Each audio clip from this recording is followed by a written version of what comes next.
are the workers.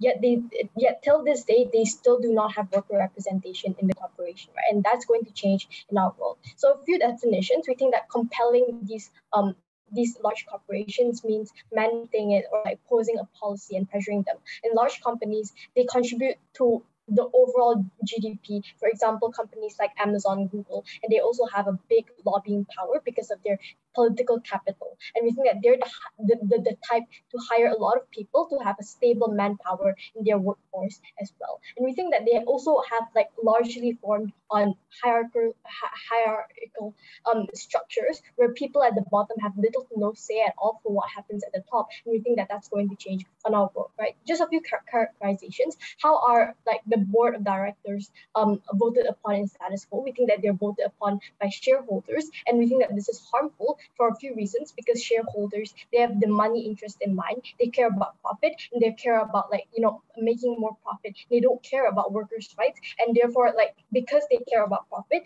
they are more willing and more likely to cut worker wages or minimum or have more minimum pay just to increase the profit margin, right? So what is the policy on our side? We think the policy is that you have like elections for who should be the board of director, and you go on the majority vote because that is democracy. And second of all, we think that people will be able to campaign because you have to, of course, like give your credentials and prove why you are the worthy candidate out of like all of the candidates, right? And you are allowed to campaign yourself. And third of all, we think that there will also be an impeachment system wherein if there is like a very bad and unqualified person and you know, someone who is very bad, you can impeach them, and like just how like Trump is impeached. And we think that the aftermath of like this impeachment won't bring instability within the corporation, because a lot of people are wanting to become a member of the board of directors as well. So someone can replace after impeachment, e.g. the person who got the second majority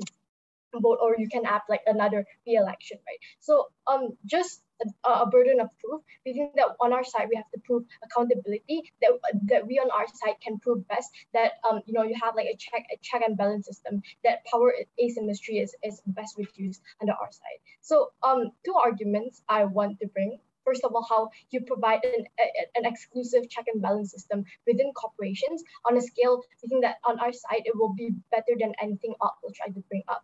And second of all, how the harms when you don't let these workers choose their rights and the board of directors who are going to you know, lead the company, right? So first of all, on the first argument, we think that what the status quo looks like and what's the problem with status quo is that workers, they don't get rights, and even when they protest for it or when they, you know, go on strike for it, it takes a long time for them to get rights and for these like you know, rights to be processed, because the board board of directors doesn't feel pressured. And we think that on our side, you can have this system that pressures them. If they do not fulfill the demands of the people, then they will be impeached, and they will and they won't be re-elected second time around. So you have an incentive for them to actually care about the workers in the corporation, right? So what are the harms if you don't let these workers choose, and when you don't let these people have worker representation?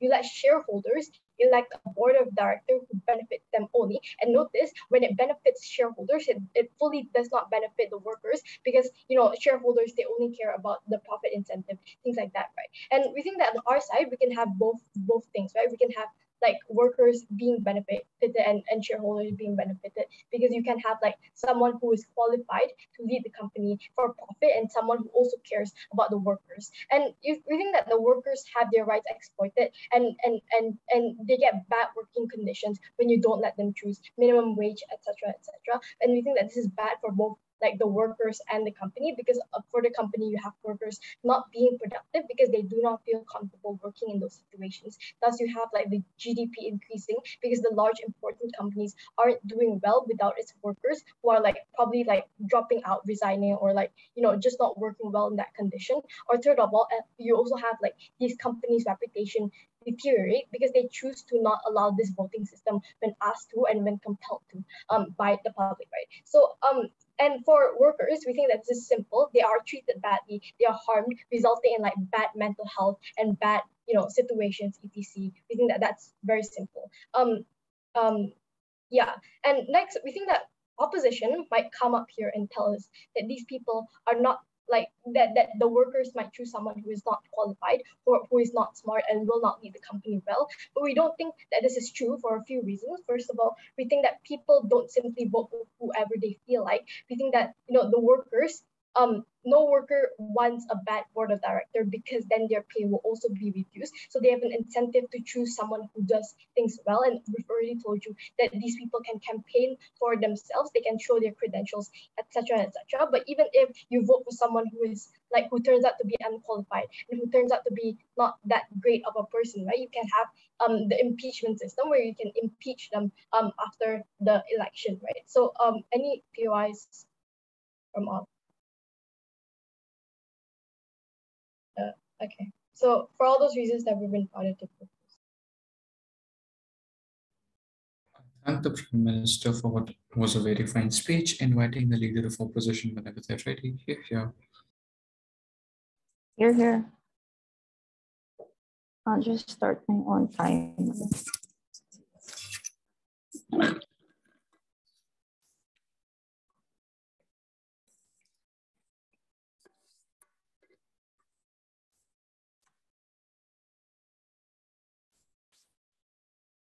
I'll be starting my speech in 3, 2, 1. I once quoted, a leader is great, a leader is wise, but a leader isn't a martyr. He isn't always a saint, but he will always lead his people with power and faith. From my own quote, I believe that yes, the people have a choice, but just like a leader, democracy isn't always perfect. Sure, it gives power to the people, but it is the wisdom of those experienced, those who have served loyalty to the company. I'm not saying that these workers do not mean anything. They always will, but we cannot solely give the power to an individual just because they are popular or they look good on paper or they will fill your resume, but rather who will lead best and who will stand for everyone. Now, before I begin, I'd like to rebut on some things that the opening government said. Their whole battle cry was that leaders don't care about the workers, only shareholders benefit, and that we need someone to care about the workers. Firstly, just because the people that will elect them are in a high position, that doesn't completely mean that they will automatically discriminate them. They once too were in their positions. They once too were workers who had to climb up a whole corporate ladder. Secondly, we do not think that these people are capable. It is just that we have to think of a divide within them, not just solely who will be a representation for them.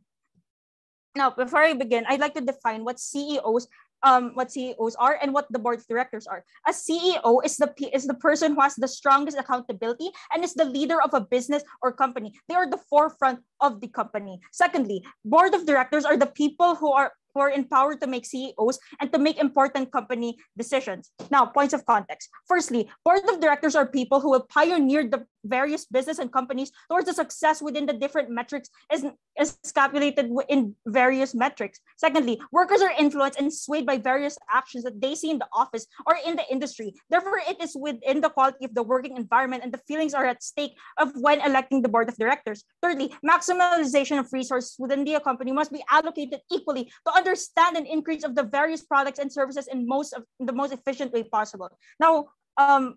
Now, what is our goal here? Our goal here is to protect the worker. Firstly, protect the workers. Secondly, find what is best for the company. Thirdly, avoid a social divide within the corporate ladder and the corporate society. Now, how does our model look like? How does our world look like? It is our world looks like, firstly, an imposition of different standards and metrics for the election of these leaders and board of directors with different thoughts and overseeing different processes.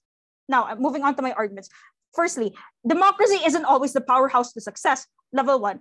There is a popularity politics in the corporate ladder. Firstly, you're giving it to the person who is the most popular among the people rather than who is qualified. Secondly, even with the board of directors as government's fallback, they will not be fully able to interfere with the judgment because of democracy. Imagine people electing a leader solely because it looks good on them. Like, for example, a politician entices them, or a work politician entices them. Therefore, they will give the power to the person who is popular, everyone is an individual, everyone is still human. Everyone will find who benefits them rather than who benefits the company, because that's just how corporate ladders works. Now, on my second level, it encourages a toxic workplace. Would you really want a divide with in the workers? Would you really, workers who are already working a 9-to-5 job, would you really want them struggling? Firstly, work politics is what can divide the workers and can cause a disruption in the corporate society. Imagine not being able to talk to your own coworker because they didn't elect your favorite CEO, or they didn't elect your favorite person who will be in the board of directors. Secondly, biases in a sort of way, even if you say that there's nepotism within the corporate community, there's still bias and nepotism among the workers. So it leads to a nepotism because the workplace society will favor those who elect their favorite CEO. Now on to my second argument. On my second argument, it creates a social divide among the people. For level one, you are not raising a voice, but rather you're using it against a necessity and urgency. Firstly, workers will choose who benefits them rather than who benefits the company. I will not be taking the POI. Secondly, a corporate ladder relies on an individual. It is one's income. Therefore, you're compelled to choose a CEO who is popular or who you think will favor you. Now, on my second level, it takes away collaboration because the workers will be divided by opinions. Firstly, workers would rather keep their job rather than be discriminated by their own workplace. Imagine you're already miserable. You're working a 9-to-5 job, and suddenly your coworker won't even talk to you or won't even speak to you or won't even promote you solely because you did not elect their favorite CEO or you did not follow the whole majority. You stood by and had your own opinion, yet nobody is going to respect your opinion. So rather, we take the trade-off. Workers would rather keep their job rather than to be discriminated by their own workplace and by their own people. Secondly, the negative effects of the livelihoods of these workers, because they will be forced to elect a leader for the sake of protecting their own jobs and income. A worker's goal is to provide for their family, provide for their livelihood, not to engage in solely office politics. They want to be able to keep their jobs rather than to be discriminated by their own community. Now, what is our best case scenario here? Firstly, we ensure that the workplace in society is not divided. Secondly, we ensure that the individual feels safe in a work community. Thirdly, we provide the proper and best people for the community. Now onto my mechanisms. So firstly, this looks like promoting the election of competent leaders who are fitting for the position, such as previously elected board of directors, basically the people surrounding the system, such as those in high-ranking positions. So secondly, we choose the people because of their experience, knowledge, and the lasting impact that they created this company brick by brick, for they are the own people who will know their companies well. So the people who will be in this mechanization, the people who will elect these leaders are the people who have experience, who have been loyal to the company, who have been loyal to their workers. And by electing, but we have to trust their judgment because they have the experience.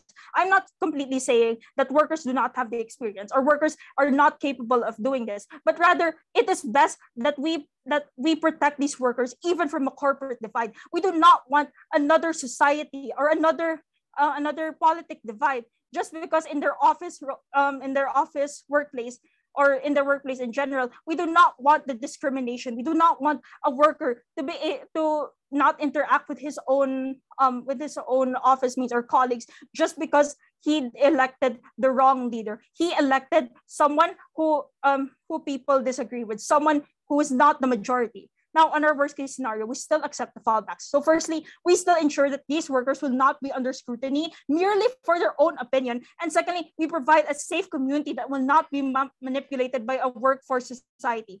Now, before I end my speech, who do we impact? The workers, firstly, the workers, secondly, the economy, thirdly, a corporate society, and fourthly, corporate politics. So that ends my speech. Therefore, I have never been more proud to oppose. Thank the leader of opposition for the very fine speech, inviting the Deputy Prime Minister whenever they're ready. Here. Okay, give me a bit to set up my notes and I'll start. Thank you. Sure, no worries.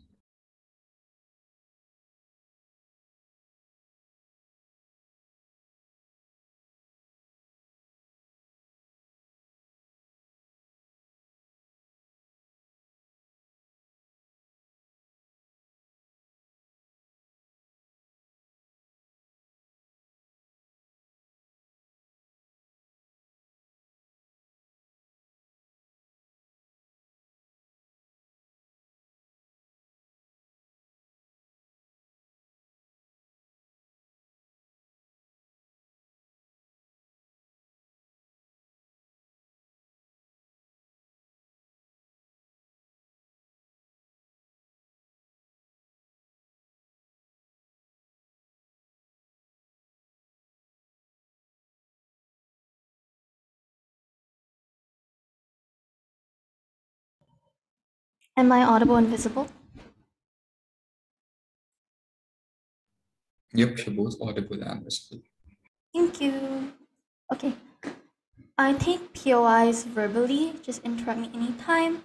I'll be starting my speech in 3, 2, 1. What we heard from OO so far was that there was no engagement on Anggun's whole point on workers' rights. They just went over it and said, oh, we protect them from the social divide. I tell you why it's inexclusive in our side of the house. We say that they protect them from this worker divide, right? You have to understand that this is like not exclusive, right? This divide happens no matter what, because that's just human nature, because everyone's just arbitrarily different. The issue at hand that both sides need to solve today is the workers' rights and how in the past they were disenfranchised. OO needs to take the hard stance and solve this issue, or else they fall out of the debate. I have a few responses before moving on to my 2 substantives. First response, they told us that current board of directors do not exploit workers because they presumably get the workers because they used to be workers in the past. This is, first of all, intellectually dishonest. We already told you they were elected by shareholders and nepotists. They do not have the interest of the workers in mind because they're profit incentivized. Second of all, they do not care because workers inherently being exploited for cheap labor benefits them directly. Their personal interest of getting more profit outweighs them whatever experience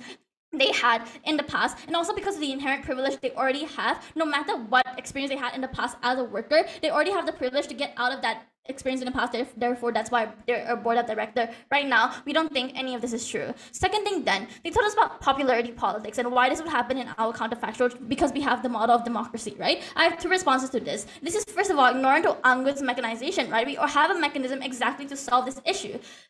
First of all, we give you the mechanization of campaigning, right? You're able to give your credentials and prove why are you a sufficient candidate to like get this job as a board of director. But even if this is bad, we also have the system of impeachment, wherein you're able to like impeach the person that's bad, even if they like were turned out to be incompetent. But second analysis on why this won't be true, right? Because they have no incentive to do so. The workers, if they were to like vote someone who's incompetent, it directly affects them as a person. What does this mean? That means that if they choose an incompetent board of director, their livelihood is affected in and of itself. Because if the board of director is incompetent, they cannot bring enough profits or benefits to the corporation in and of itself, which directly disenfranchise the workers, because they just literally rely on the competency of the corporation and the growth of the company. They have no incentive to just vote based on popularity. Third response then, that they claim that there's going to be a divide within the workers and claim this is the most important thing they want to prioritize. First of all, I told you in my opening line, this happens in either side of the house, and in your world, you still have some sort of divide because that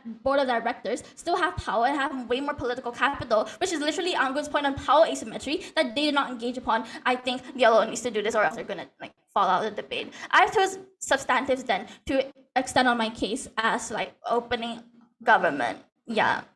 Okay, so my first substantive then is on the principle, right? In my speech today, I'll talk to you about the principle of reciprocity. Panel, I think it's important to note that this principle is not contingent on any outcomes. Opposition needs to prove why any pragmatic outcomes on their side of the house will outweigh this universal principle. I'll go into the historical counterfactual of like this debate in and of itself. We told you that workers' rights were exploited and used in big corporations for cheap labor. Just like Amazon, they're treating them like slaves in the past. That's why they were boycotted. And like delivery workers having to like pee in bottles or whatever, right? We said that the implication of this then is that there's immense mental harm towards these workers. They're commodified as cheap factory workers as a result of the system of capitalism in a status quo that's especially prominent in these large corporations because of the large hierarchical structure that Anggun already characterized to you. Why are these workers an important stakeholder, right? This is quite intuitive already, but we see that they're the only sole actor that makes the corporation function in and of itself. Without the workers, there's literally no one functioning the place and like reeling in the profit and like making the products and whatnot. We think they're very important to protect. Secondly then, what are the criteria of this principle for this to be true? We said that the principle of reciprocity relies on the fact if the victims were disenfranchised in the past by those in power, therefore so long we prove this criteria to be true, this principle then stands. And why do we like prove this criteria to be true, right? We have to say that this historical counterfactual fits into this criteria because of the workers being exclusively exploited by the complicit actions of the BOD, wherein they're not competent enough to provide the basic human rights towards the workers. An intuition pump would be these colonies are mandated to give out post-colonial reparations to whom they colonized in the past because of the devastating harms they gave towards the people on the ground, which made them unstable in the current world. Therefore, this principle of reciprocity stands because you need to give them the rights because how you harmed them in the past. I'll take the POI. My POI is, why would you say that their income or livelihood will solely change because their elected leader advocates for labor rights? Doesn't that contradict your side because you said that they are still individuals? First of all, I don't think we're trying to go with that POI because we've literally told you if they want to elect a competent leader, if they want to elect someone, they have to elect someone that's competent, right? That would be someone that would obviously bring in more profits. I think you have to firstly understand our case before giving out a POI because we literally told you many structural reasons. What are the incentives of a worker electing someone that would benefit the business in and of itself? And there is some sort of accountability measure then, because if they do not fulfill the criteria of a good board of directors, they will get impeached or they will get like fired out. Because of the very mechanisms that we told you at the start, we don't think any of this is contradictory like you want to claim. Fourth thing then, what are the other solutions that opposition might say? This is where I built their case for them because they give us literally no mechanism. On the first thing then, they might tell us about labor unions, right? I have 3 things towards why this is not effective. First of all, this is super bureaucratic, right? It takes a long amount of time to rally up people in the first place, and not a lot of workers in and of itself have the courage to go against their board of directors because their literal livelihood is at stake. They can be fired if they anger the board of directors because of the power asymmetry in the status quo that we solve exclusively in OG. Secondly, then why is labor unions not successful? Secondly, because there's a low likelihood of success, right? Even if you rally up people in their best case, there's likely for the large people at the top to just lobby against you because they have the inherent political capital in the first place. They're able to silence you by virtue of them being more privileged, and they also have the incentive to do so because their position of power is largely affected if you strike against them. We don't think this will be any effective on their side of the house. But third of all, labor unions in and of itself are not revolutionary. You do not have any sort of long-term change on your side of the house. It's only short-term because nobody has the incentive to bring political capital from other sectors into labor unions because it's something that will greatly affect the profits of the company in and of itself. There's no incentives for any other solutions that opposition will try to say will work. I have a quick argument to go into now. We said that on our side of the house is OG, we give a fair playing field towards those already disenfranchised. This is like minorities, right? We already gave you at the start that rich were always those that were privileged enough to rise up to the top of the upper echelons of society by virtue of their privilege. Our solution to this then, we give them some sort of voice now because we now level a playing ground because everyone's able to campaign to be a board of director because of how we have this sort of system of democracy then. These minorities are able to be elected so long they prove their credentials to be good enough. They're able to rise up to the corporate ladder the same. We at least give them this sort of chance in and of itself as an opportunity, and outside the house, side of opposition refuses to do so. We think we win today's debate. I end my speech. Thank you. And the Deputy Prime Minister calling the Deputy Leader of Opposition over there ready. Sure.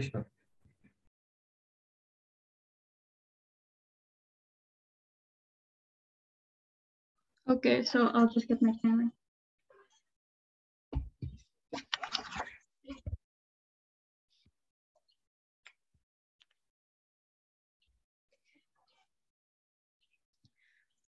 Okay. Start. My name is Jamie, POI Stu Voice, pronoun she, her.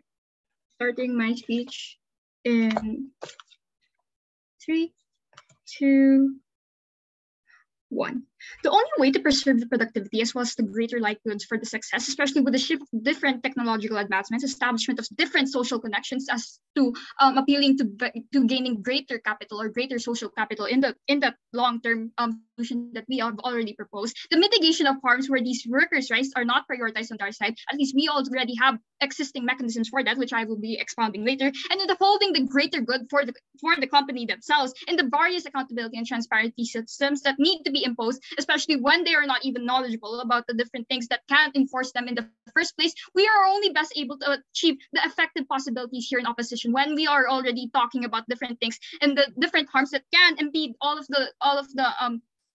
the harms that they have on their side. At least we were able to prove these 3 things, right? Firstly, we proved why we already stray away from the corporate politics so that we will center on the centralized system that is already present so that we can already build onto this and have this effective transition period towards what we want to see in society or basically in the company itself. Secondly, we will prove to you the different impacts and why these connects to the different people, right? So there's those in society in general and achieve processes in achieving capital, especially when we want to strengthen better economies in the future, which I will be expounding later on. Thirdly, and why we can establish the stronger competencies with the acquired metrics to protect progression and to have a precedence of protection and appealing to the interests of the workers and of the consumers when we want to appeal to that in the first place. Now, with that, a few rebuttals before this. Firstly, when they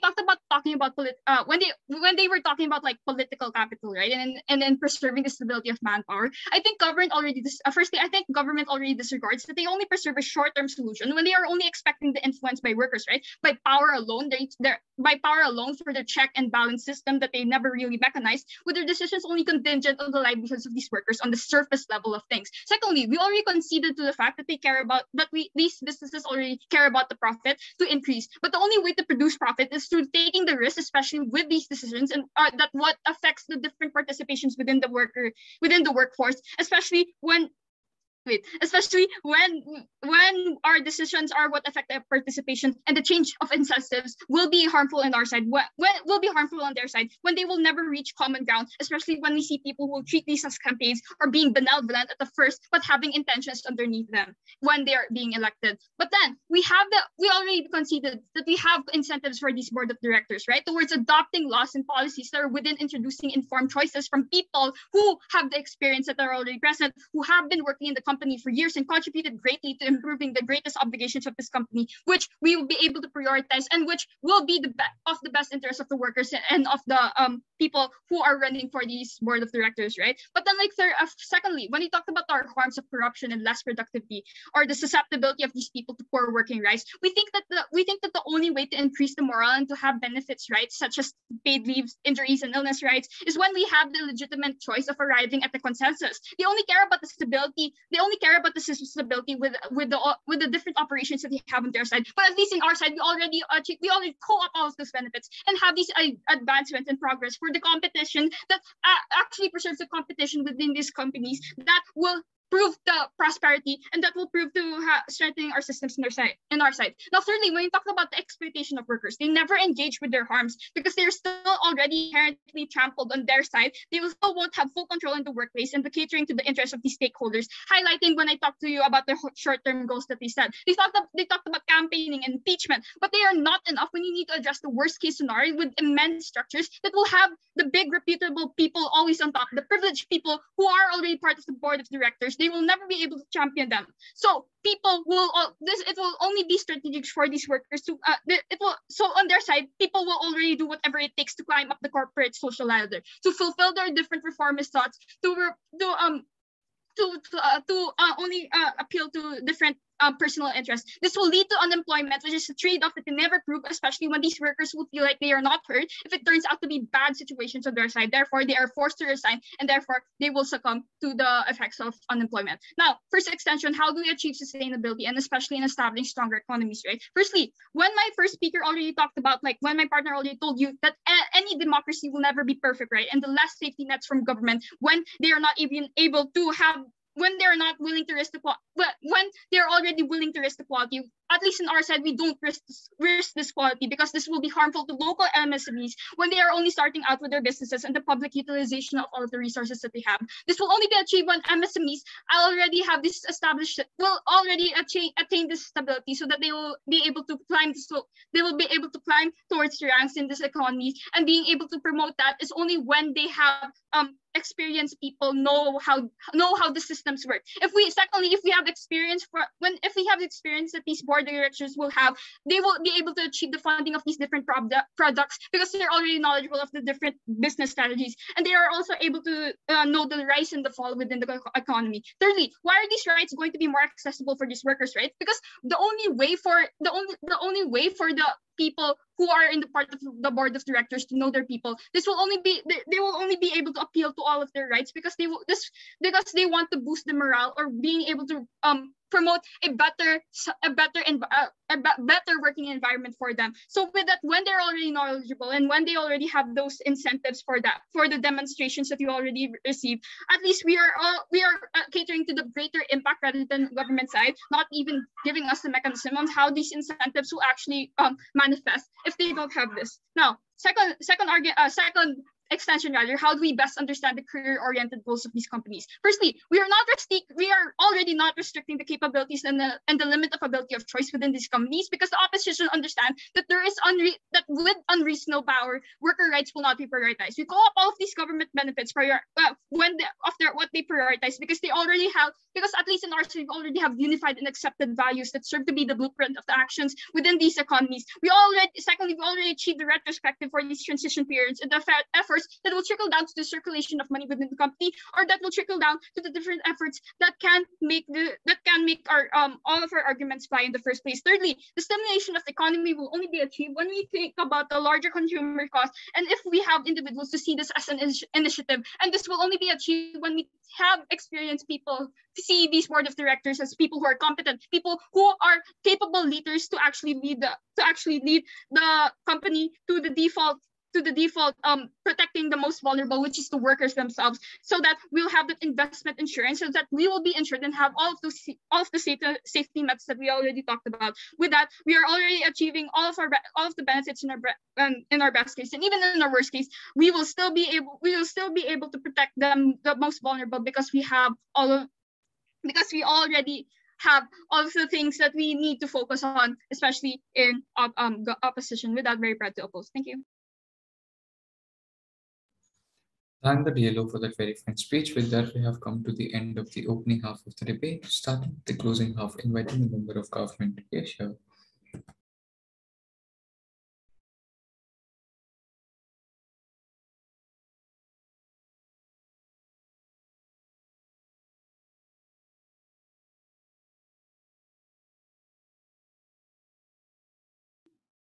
Okay.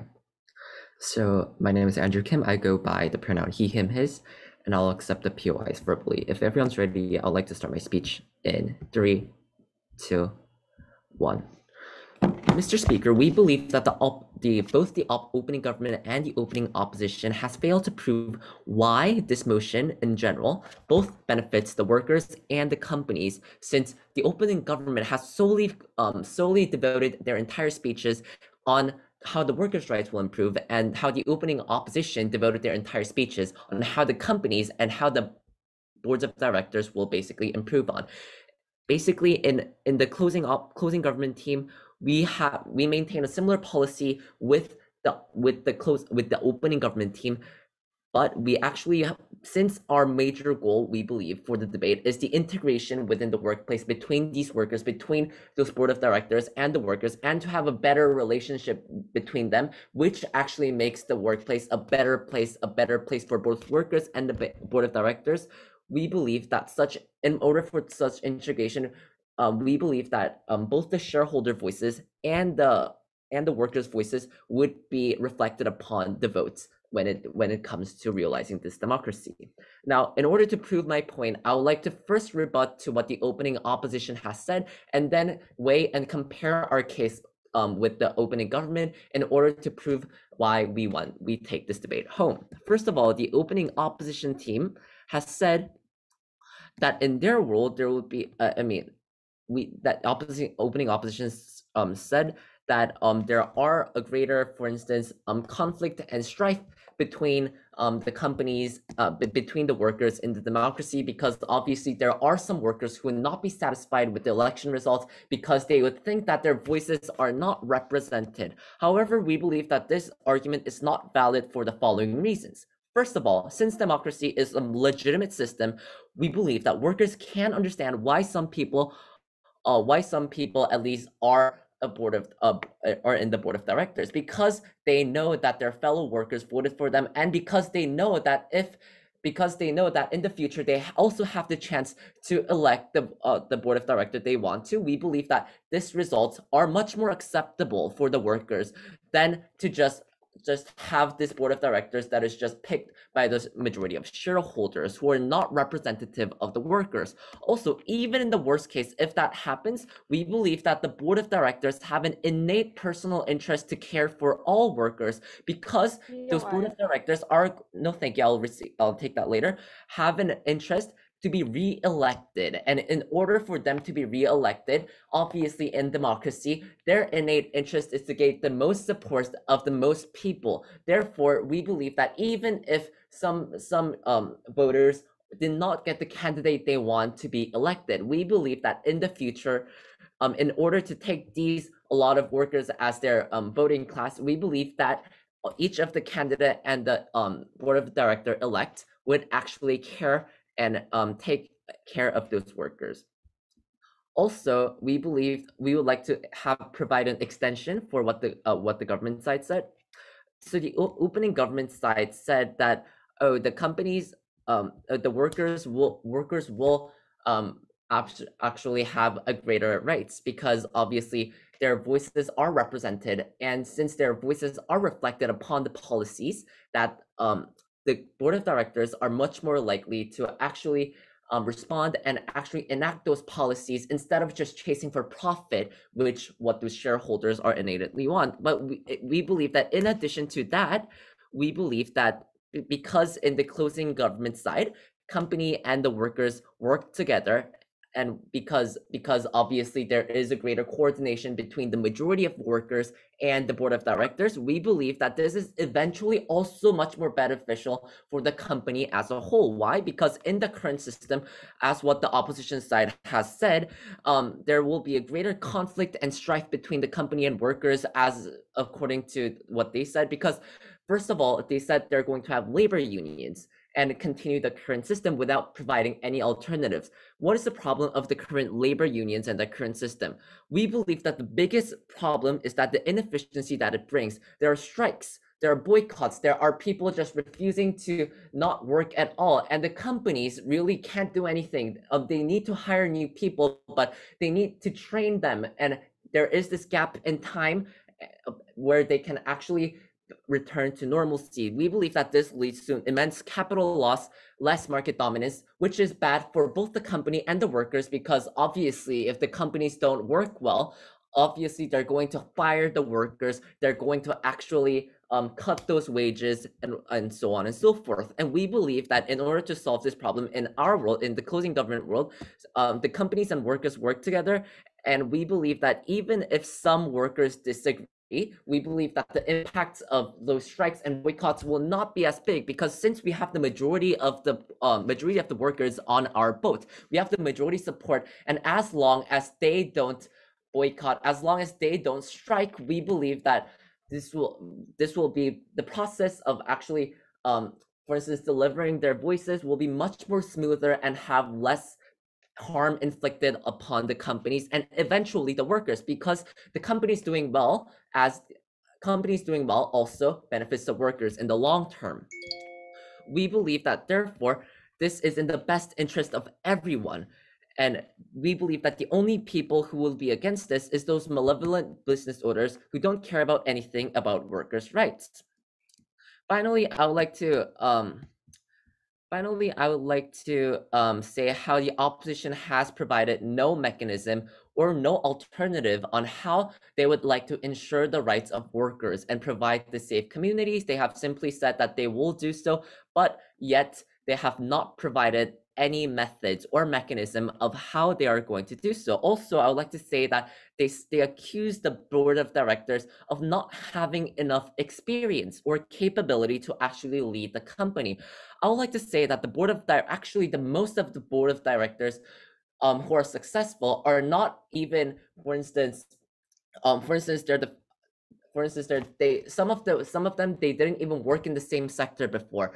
They didn't even have like those really those capabilities and those I would say authority in the sector before they became successful. We believe that actually there are many cases where the board of directors turned successful even without what the opposition has standards, and we believe that we believe that the opposition role board of directors does not have any I would say benefits over us, because eventually they are also picked according to the interest of the shareholders, which does not truly reflect on their full capabilities. Thank you. I'm proud to propose.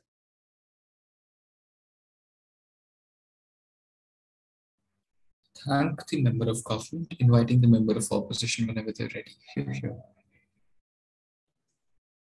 Here. Can I be heard well?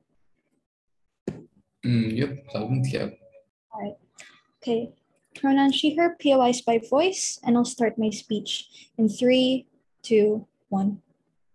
The ability for workers to gain rights and their benefits in the first place is for them to be able to make sure that their company stays productive, that their company is able to pay them well, that when we lose the comfortable position that these large companies have of having enough money to pay their workers, they won't be able to get the rights that they need. We won't be able to get the things that they're asking for just because it's not beneficial to the company, or they could possibly close down at the worst case scenario. But first, let's talk about the rebuttals first.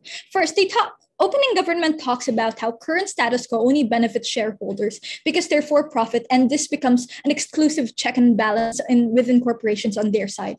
2 levels under this. First, this is completely untrue. We believe that there's certain checks and balances in the company that are already existing aside from labor unions, which I'll be explaining in my extension. That we think this looks like consumers, that we think that the investors themselves in the first place are also a form of checks and balances to make sure that these company workers are able to actually be treated well in the first place. That even if they are for profit, this isn't actually bad. That the means of profit nowadays is not just dependent on how much money that you make, that we should be cutting the losses for the workers, but rather this involves reputation. This involves pandering to the consumers. This involves maintaining a good image for the people so that people will buy from you. It's not just mainly cutting losses as the way that government is portraying it to be, but rather in a way that is actually going to be helping the workers in the first place. Second, they talk about how labor unions do not work. Aside from what I'll be explaining in my second extension, we think that this is completely untrue for 2 levels. Number 1, it is still more likely to increase pressure on the company over the board of directors. Why is this so? Because they have more critical mass, because they're more public as opposed to private meetings of board of directors. That at the end of the day, even if you elect your own board of directors, they themselves are going to be making those decisions on their own, that they have the ability to make those decisions within their own private meetings, that they won't necessarily be asking the entire company, oh, what do you want? Oh, what do you need? And that at the end of the day, they still have to prove the likelihood of these board of directors listening to the people of the company, even if they are elected in the first place, despite the other internal actors, external factors, they're going to be influencing their decisions. So second, even if they do not work, we still think that the current trend of society is helping these workers in the first place to gain more worker rights and benefits. So on to our 2 extensions. Number 1, we marginally decrease the productivity of these large companies. 4 levels under this. First, large companies have the incentive to pander to the interests of the workers on the ground. Why is this true? Companies want to have the most efficient set of employees who will make profit for the company. So in order for them to attract the best workers from other companies or in the general market, they need to incentivize them to join the company. So what does this look like? It looks like higher wages compared to the market, that since they're larger, they have the larger capacity to pay their workers better than smaller companies. Second, they probably have more worker benefits. That there's an actual trend where there's more leave days for these larger companies compared to smaller companies, which only probably follow the bare minimum that the law requires of them. And additionally, there are already existing awards of best company that takes care of their workers, that these companies care a lot about, just so that they have a track record for their workers or for the best workers of the country to be able to go to their company and work for them. This is especially true nowadays, but considering the upward trend of large companies actually being held accountable, because this accountability system comes from the consumers, in which they find out that, for example, probably Apple has been doing child labor before, that now they're calling out these companies for saying that you cannot just do that. So therefore they have to change their policies. They have to adhere to what these workers actually need from them. Otherwise the public will be breathing down their necks on them. There's an objective means of choosing leaders that is needed. How are leaders picked by the shareholders? So what is the current situation of the company? What is the current situation of the company? Are they losing money? Do they need to continue the company's success? Do they need to reinvigorate the relevance of the company? Those are the things that shareholders think about when they're choosing the leaders of their company. So why are these shareholders the best people people to choose the board of directors. That as investors, they have more of a broad understanding of the company since they are looking at it as a third party. That this is solely exclusive to them since the workers are more absorbed with their own problems. That is not worker wages. I'll take you after I finish this level. They're more absorbed with their own problems. Like, for example, usually pharma companies have different sorts of workers in them. They have nurses and doctors, engineers, the management, the factory workers. We think that these workers have a different understanding of whatever fields that they have, and they don't have an understanding of what the company needs collectively. And this is something that only the shareholders are better able to understand in order to maintain the productivity of the company. That all of them have different standards of choosing the leaders. POI? We have better accountability systems on their side. Okay, I'll take that POI. Yes. So don't you think that the workers are the ones who know best for their interest, and it is much more effective for them to convey and voice out themselves than to be represented by the bureaucratic BOD? We think that my point is, we think that these workers are in different sectors in the company in the first place. That factory workers think that the efficiency of their factory is more important than versus the sales director, for example, thinking that what they need is more advertisements for their company. That they have different interests. That what we need is somebody to be able to look over the entire company and understand what is the most important thing that they have to deal with. This is something that the workers don't have because they're focused more on their own sector. That is something that the investors are only able to provide.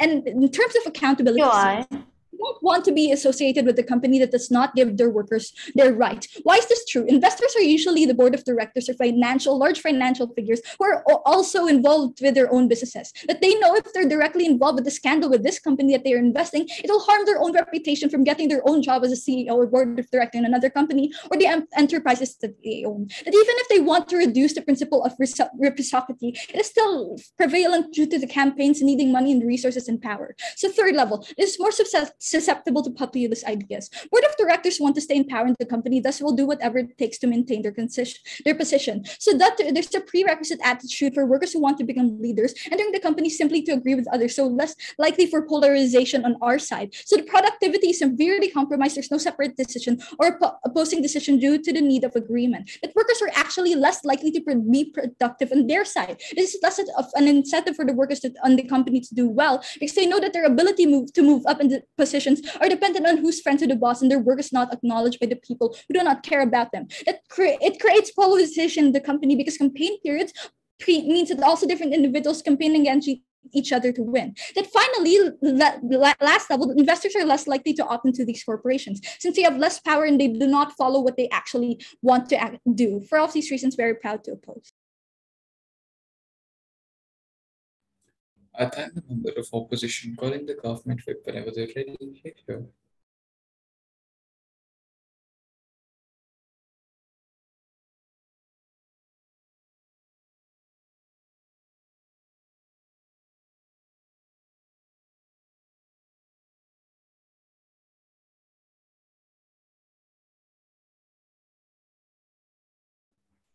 Government. Okay. Are you here? Yep. Right. Let me just set up my timer.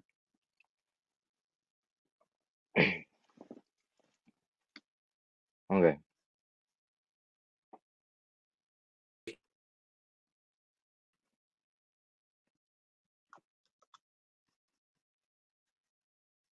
If I'm audible, I'll start my speech in 3, 2, 1.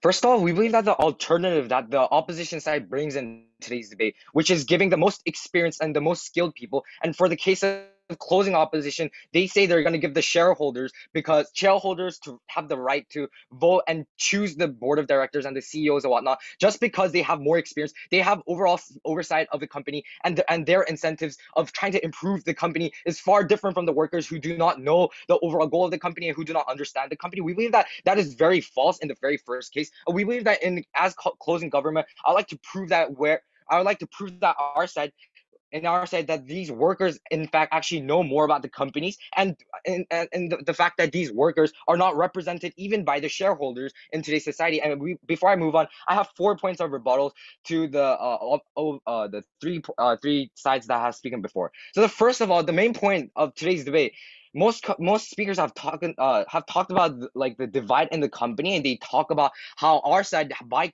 creating this system, there's going to be more discrimination between workers and workers because this person voted for another candidate, and you have different contrasting political ideas, and then you also have more division between the board of elections and workers because the workers will only go if they want, like, for example, personal interests that do not in fact go correlate with the interests of the board of directors, leading to discrimination, unemployment, firing, and like abuse of these workers. First of all, I have 4 points of analysis which proves that this is wrong.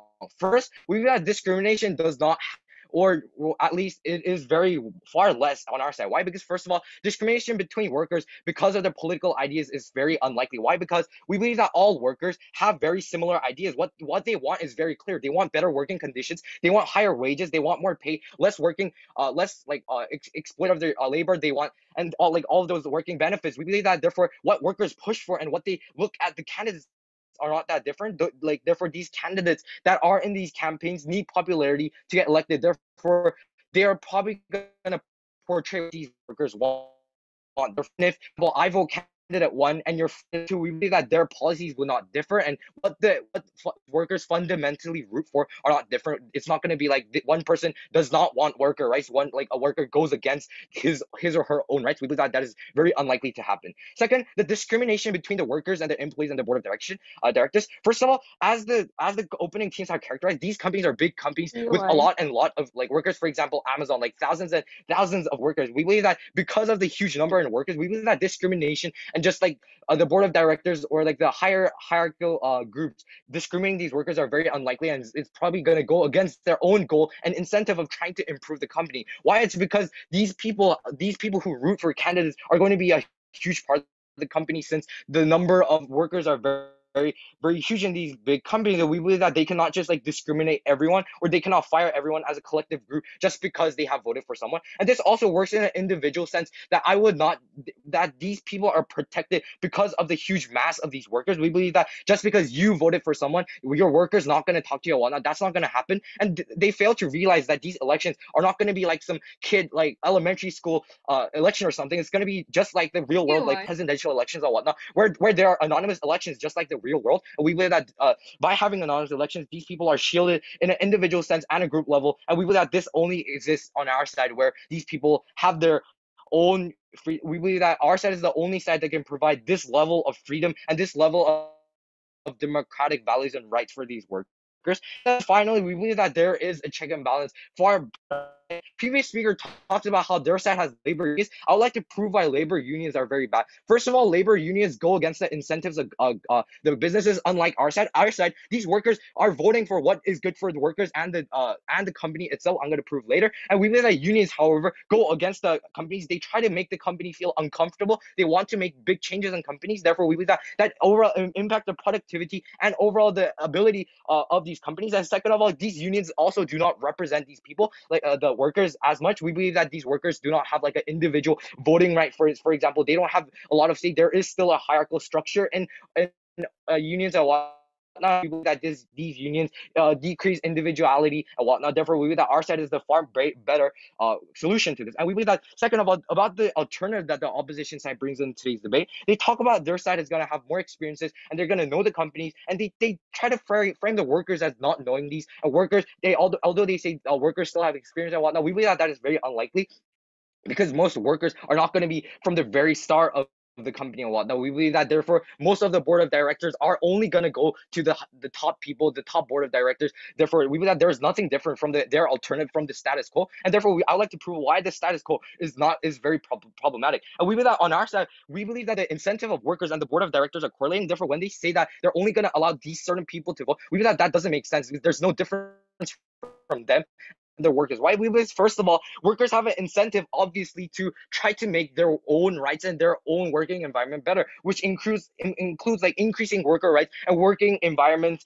and we believe that this overall increases productivity when people get to choose their own future decisions and when have a freedom to express their own opinions. And second of all, we believe that this overall increase of productivity, cooperation, and better communication between the different classes or different sections of the companies is also better for the companies. Why? Because we believe that for workers to have a job, they need to have a company. And if these workers go against the company, like they say we're only going to work 30 minutes a day, for example, that's not going to work. That's going to actually harm the company and maybe make the company go bankrupt whatnot, we believe that there's no incentive for the workers to go against the incentives of the companies, as without the companies, they have no jobs. And we believe that this is why their alternative makes no sense, where it's same as the status quo where workers have no rights. We believe that workers also make good choices. Their lifeline depends on it. We believe that it's far different from the board of directors. Their life does not depend on the decisions they make directly. However, we believe that this is far more vulnerable for the workers, and we believe that the workers also have an incentive to choose the best people out of the candidate, right? And third, we believe that the workers have far more potential to actually improving the development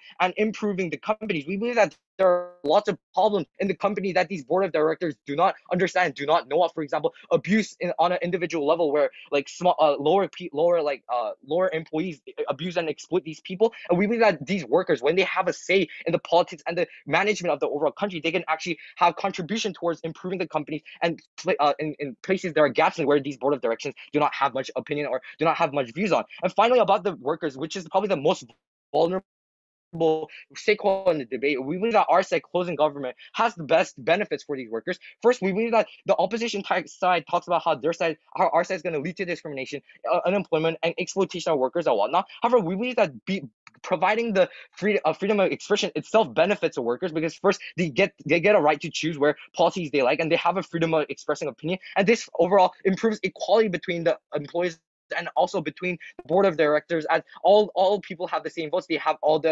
have equal rights, and we therefore, as an individual worker, these employees have to care more about them. This is home. I thank the government whip, inviting the opposition whip now to conclude the debate.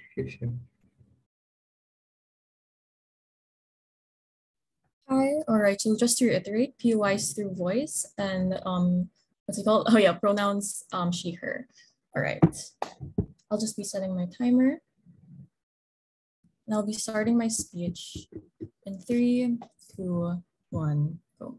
I would posit that the moment that corporations are structurally polarized and consumers and investors are far less likely to sustain the longevity and long-term sustainability of these corporations is the moment that these corporations are far less likely to fulfill the rights of their citizens and are far more likely to reduce the wages and reduce the rights of these people at the end of the day. Assuming but not conceding that all of these workers have the same ideas and needs as said by government whip, I think that their principles are probably very different in achieving these needs and ideas, right? Because even in politics and status quo, which these corporations on government side will be mimicking at the end of the day, everyone generally wants to be paid, have their rights protected, and happiness ensured. But the means of getting to these areas and the model that you ensure doing this, whether it be like conservative or democratic in society, are very different in nature. Because even if, for example, it is anonymous in votes, the internal dissatisfaction and accusation, which will probably already implicitly change your attitude towards your workers, our point still stands. If I prove to you on these 3 levels that 1, there are more checks and balances maintained on opposition, 2, more capital and resource allocation is efficiently created on our side, and 3, that there are less bureaucratic BODs on our side, we win this debate. 2 issues for today. First, on the representation for workers, and secondly, where productivity is more prevalent and sustained. First, where exactly do we get more representation for workers? What was the OG's first claim on this? They told us that currently, protests and strikes aren't enough, that the board of directors isn't representative of the rights and are purely off profit. I think the reason why government wants to do this is for reputation, but I think democracy and the fighting of rights is severely reduced when it's done within these companies itself. Because I think in this manner, it just reduces the ability for compromising with these companies, because just because you have them voted by workers instead of shareholders doesn't decrease the ability of these shareholders in terms of investing these corporations and allocating their resources. Because in general, shareholders cannot be structurally removed. These workers at the end of the day can be fired from these positions. I would posit though that the election of the board of directors by the workers is not the efficient way of solving worker dissatisfaction and rights. The reason why government wants to do this is for representation, but I think the democracy and fighting of rights is severely reduced when it's done within these companies itself. It just increases, and that, especially when it's inherent to the success of the company itself. But their other claim was that if the companies and workers work together for coordination, it's better as a whole, because labor unions are generally bad for the productivity despite having this worker representation. I think this is already principally inconsistent with their case. They want coordination, but in their model itself, there's already polarization within these companies. All their imposed harms of being bad for the capital and productivity are applicable to their model. However, at the worst case, wherein even if we do have its harms, why is it still better on CO? 1, we have more ability for negotiation and change, because on government side, these unions still have to pander to the interests of the shareholders. In this manner, even if, for example, you have individuals representing the board of directors, they're still compromised to have the productivity in the corporation and to balance the needs and interests of the workers and the corporations itself. I think in that you have less means for negotiation. I'll take you at 5. But secondly, there's a less pure and compromised form of democracy and fight of rights. But 3, on our side, we have more guaranteed and multiple benefits for workers because legally, under the law, you have 1, increased health insurance under like these labor unions, 2, more due process for job safety, where these corporations can't just fire you for no reason, 3, you have greater power of negotiation and less compromises that within these corporations, but 4, there is a direct means that you guys are all under the same level, that you guys are all fighting for the same rights and have the same means of doing so, as opposed on government side, where you have different parties probably fighting for different means of achieving these rights and competing with one another. On our side, we have greater critical mass under these labor unions because you also have the ability to partner up with other labor unions, which also changes other large companies. But 2, it's media coverage as opposed to like private meetings, which is limited and probably compromised within these companies itself. What is the worst for opposition side? Our worst case is that productivity is lessened due to the lack of change, and that representation and polarization that is done through labor unions is probably not going to be efficient.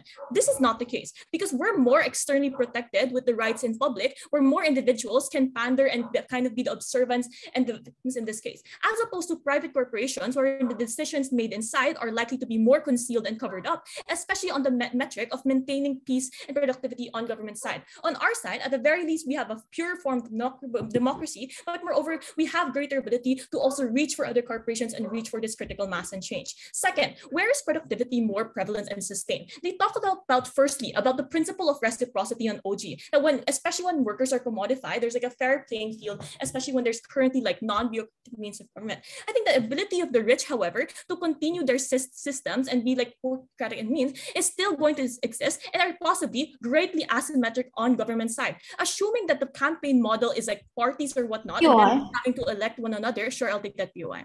If your whole point is that democracy is bad, you support authoritative and dictatorship regime in corporations that silence those who disobey. How do you outweigh?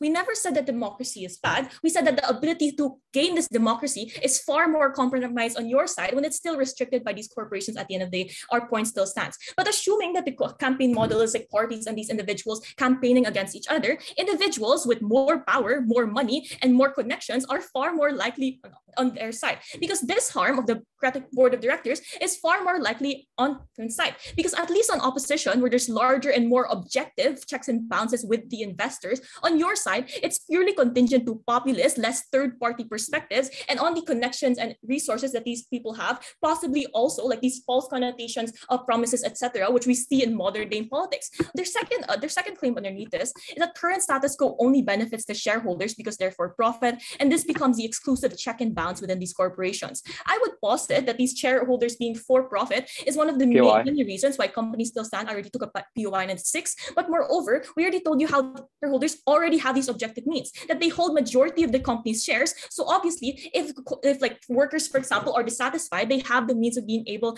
to control these as well. They are a check and balance in of itself because the reason they opt into the company is one, they believe in the productivity, the stability, and the return of investment, as well as the reputability, which means that they have higher wages probably to ensure the quality of workers. They probably have better work benefits at the end of the day because they have like more leave days that's required by law. And as investors, they have a broader understanding as well as wanting the awards for the companies at the end of the day. When you create an environment wherein the main goal of individuals is to gain the votes of these workers, there's less likelihood for productivity within these corporations. But moreover, I think the structural reasons for them opting into this is that the campaign periods probably means different individuals campaign against each other to win. And that these investors at the end of the day are less likely to opt into these corporations because projects are likely to become more destabilized when corporate political parties means like different interests going under Gov's model. But the worst case is that sure, what if we have like non-bureaucratic models? Not the case because the large means of change is worsened on government. Very proud to oppose. Thanks.